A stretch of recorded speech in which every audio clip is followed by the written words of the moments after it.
नमस्कार, सुप्रभात, good morning friends.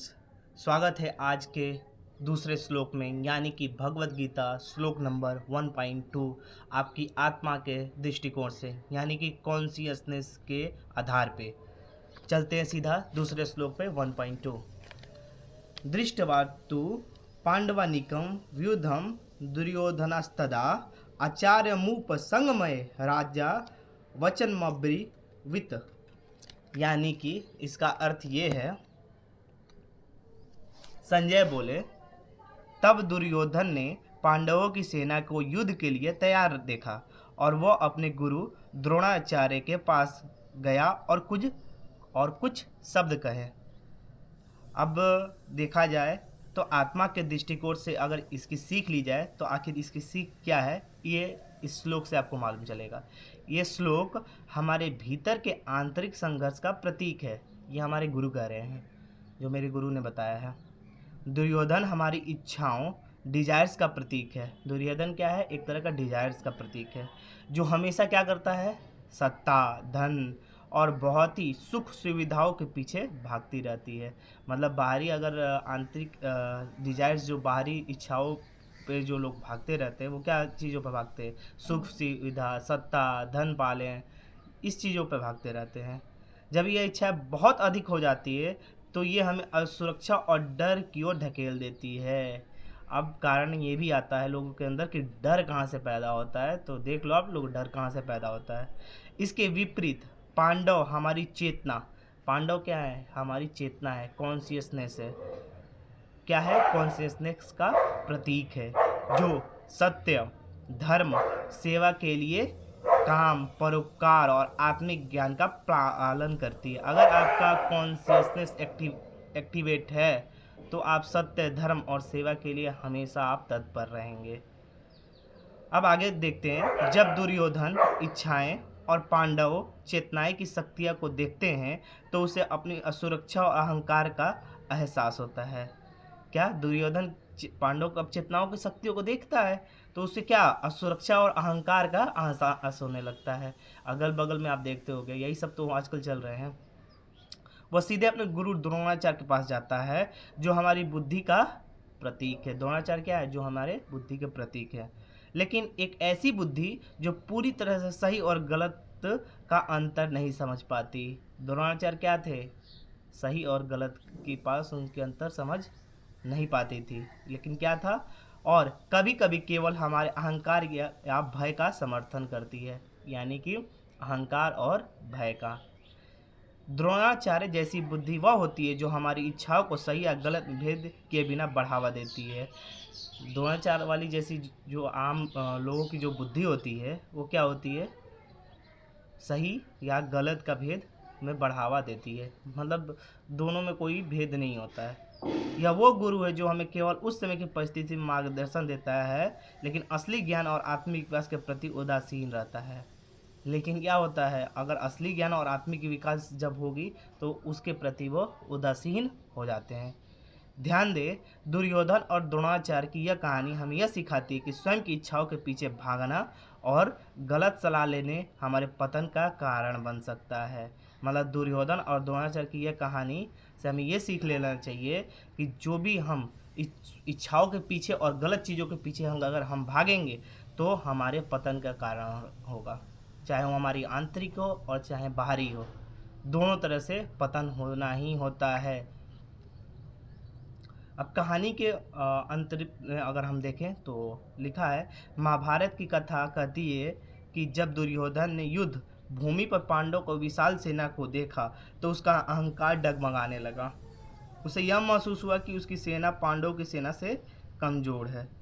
इस असुरक्षा की भावना में वह अपने गुरु द्रोणाचार्य के पास जाता है, लेकिन उसमें सत्य और धर्म की बजाय केवल अपने स्वार्थ और सत्ता को बचाने की चिंता होती है। क्या होता है? सत्य और धर्म को छोड़ के उसे क्या दिखता है? सिर्फ अपने सत्ता को बचाने में चिंता में लग जाता है। दुर्योधन ने सही मार्ग को त्याग दिया और अपने अहंकार को शांत करने के लिए युद्ध का मार्ग चुना। दुर्योधन ने क्या किया? युद्ध का मार्ग चुना, जो अंततः विनाशकारी साबित हुआ। आप लोगों ने तो पढ़ा है, सुना है, क्या हुआ था? अंततः विनाशकारी साबित हुआ था।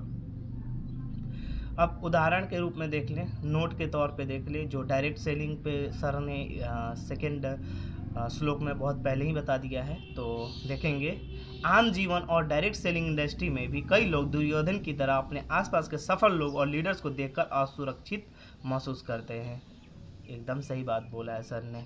आम जीवन में डायरेक्ट सेलिंग इंडस्ट्री में जो लोग अभी की तरह में जो लोग देख रहे हैं, वो सेम दुर्योधन के आसपास सफल लोगों और लीडर्स को देखकर असुरक्षित महसूस करते हैं। क्यों?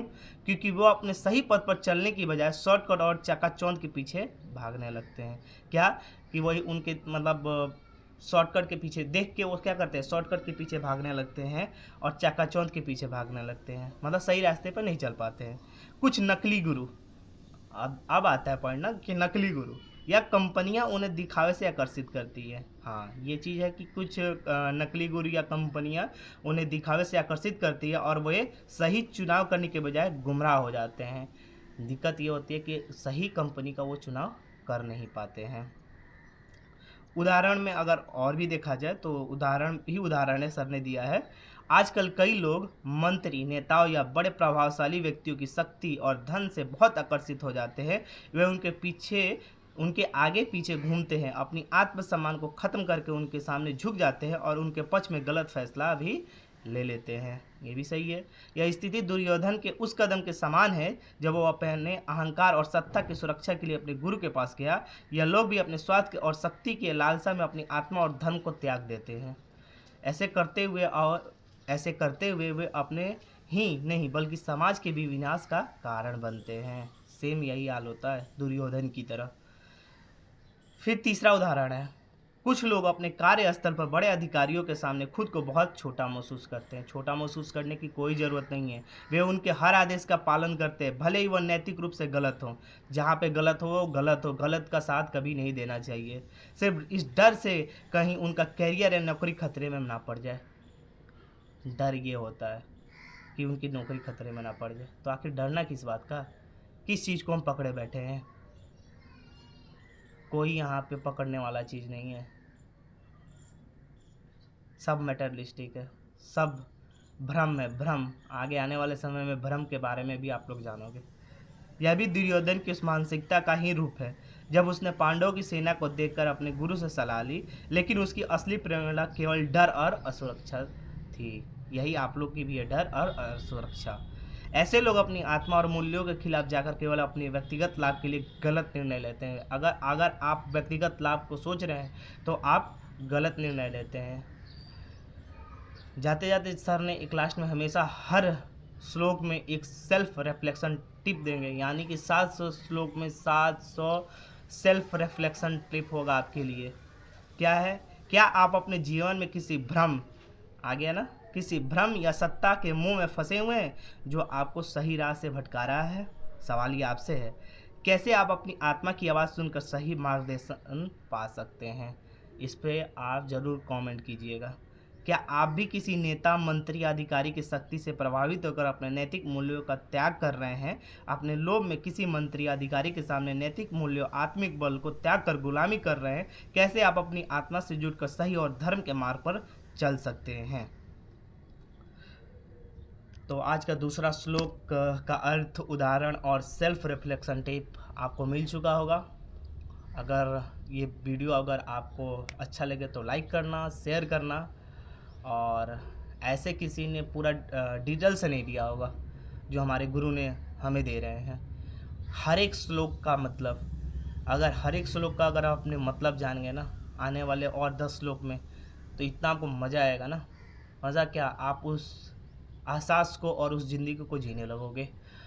तो इसी के साथ मिलते हैं तीसरे श्लोक में। नमस्कार।